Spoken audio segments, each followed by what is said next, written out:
T'es photographe et tu veux développer ton business sur les réseaux sociaux, je te donne 7 astuces pour développer ton business sur Instagram. La première astuce, c'est la taille des photos. Et c'est pas négligeable parce que la taille des photos c'est super important. On a toujours connu Instagram en format carré. Je vais te montrer quelques exemples sur mon compte Instagram directement. Donc là on a un format carré, 1:1 qui prend pas beaucoup de place. Là, on voit que ça prend déjà beaucoup plus de place, on est sur du 4/5e. Et là, c'est un format panoramique. Du coup, ça, j'utilise plus du tout, c'est fini. Ça, c'était à l'époque.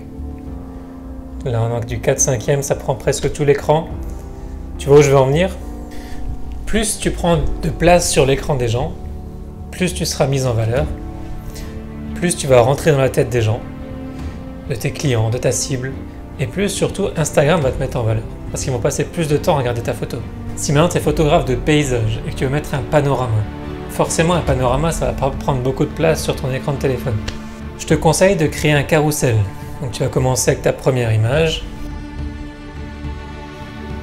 et on va tourner pour regarder jusqu'au bout ton carrousel.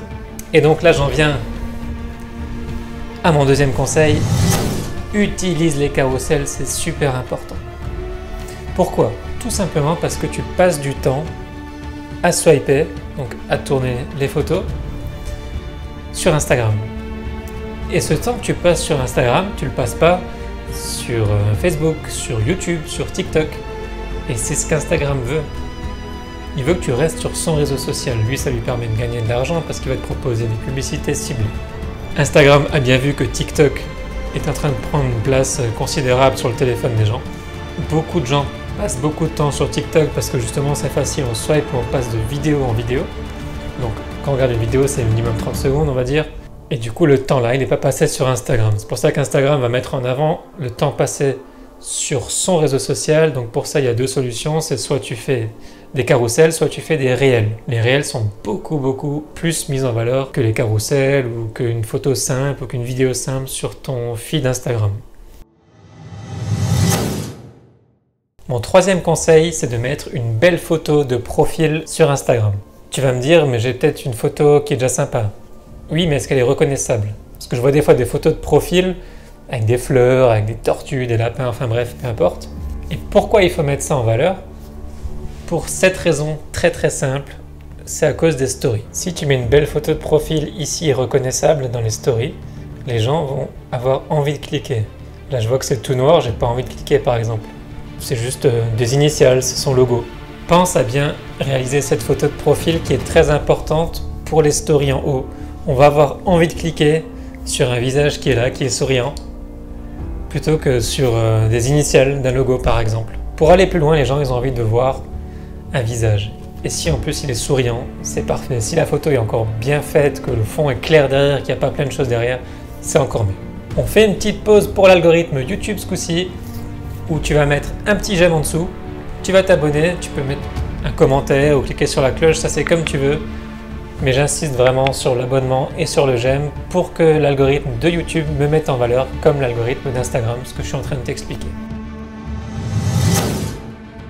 Mon quatrième conseil, et j'insiste là-dessus, c'est de planifier tes posts. Si tu crées du contenu, si tu as envie de montrer plusieurs photos et te libérer du temps pour autre chose, utilise des logiciels ou des sites de planification de contenu. Il y a Later, il y a Planoly, enfin il y en a plein d'autres. Moi j'utilise Planoly, je trouve ça très bien, je l'utilise tous les jours. Au moment où je tourne cette vidéo, on est le 1er février et tout mon mois de février est déjà fini. Donc du coup la semaine prochaine je peux commencer mars. Et là je tourne mes vidéos, j'essaye d'en faire 4 en 1 ou 2 tournages. Et du coup j'ai tout mon mois qui est planifié aussi, ça me permet de libérer du temps pour la suite. Et si tu es photographe de mariage, planifie janvier, février, mars assez rapidement, comme ça tu peux commencer ta saison tranquille et pas avoir de retard dans les retouches ou les livraisons de tes photos. Planifier, ça te permet de libérer du temps pour pas forcément que ton business, mais ça peut aussi te libérer du temps pour passer du temps avec ta famille, voir grandir tes enfants, et ça c'est très important pour l'équilibre familial, pour l'équilibre de ta vie tout simplement. Mon cinquième conseil est très simple. Publie tes posts en story. Tu viens de publier un truc sur ton feed Instagram, publie-le directement en story. Parce que l'algorithme d'Instagram ne va pas forcément mettre en valeur ton feed. Alors que si tu apparais en haut avec une belle photo de profil comme on a dit avant, les gens vont cliquer dessus, ils vont dire « Ah, il a fait un nouveau post, je vais aller voir son truc ». Ça reste un réseau social, c'est-à-dire que quand on dit réseau social, il faut que ça aille dans les deux sens. Il faut aussi que tu aimes d'autres photos, il faut aussi que tu commandes d'autres photos pour que les gens viennent vers toi et pour qu'Instagram te mette en valeur. D'ailleurs, c'est mon 6e conseil, réponds aux commentaires. Quelqu'un te laisse un petit commentaire, mais pas juste un petit cœur, clique pas sur double-clic sur son commentaire. Réponds-lui, pose-lui même une question pour qu'il y ait une interaction, pour qu'il continue et qu'il te donne des réponses, même marketingment parlant. Ça peut être intéressant de savoir ce que la personne a envie de découvrir pour les prochaines vidéos. Mon 7e conseil, ça va parler des réels, mais une phrase d'accroche sur tes réels. C'est-à-dire sur le réel, sur la vidéo, mets une petite pop-up ou un petit texte en bas qui explique ce que tu vas raconter dans ton réel. Pourquoi ? Parce que imaginons que tu fais un tuto make-up et tu dis voilà, je teste le dernier truc de Kim Kardashian. La personne qui tombe sur ton réel, elle est au boulot, elle voit ton truc, elle voit ton réel, et dit ah, Kim Kardashian c'est intéressant, je vais mettre le son, parce qu'elle n'a pas le son tout de suite. C'est pour ça qu'un texte est très important, alors que si elle doit juste parler, alors que si tout de suite il y a un texte en dessous, ça va capter l'attention et du coup on va écouter le réel et on va s'y intéresser tout au long. Et plus la personne va s'intéresser à ton réel, à ton carrousel, à ta story, Instagram va te mettre en valeur. N'oublie jamais ça. J'espère que cette vidéo t'a plu. On se voit vendredi prochain pour la prochaine vidéo. Ciao ciao!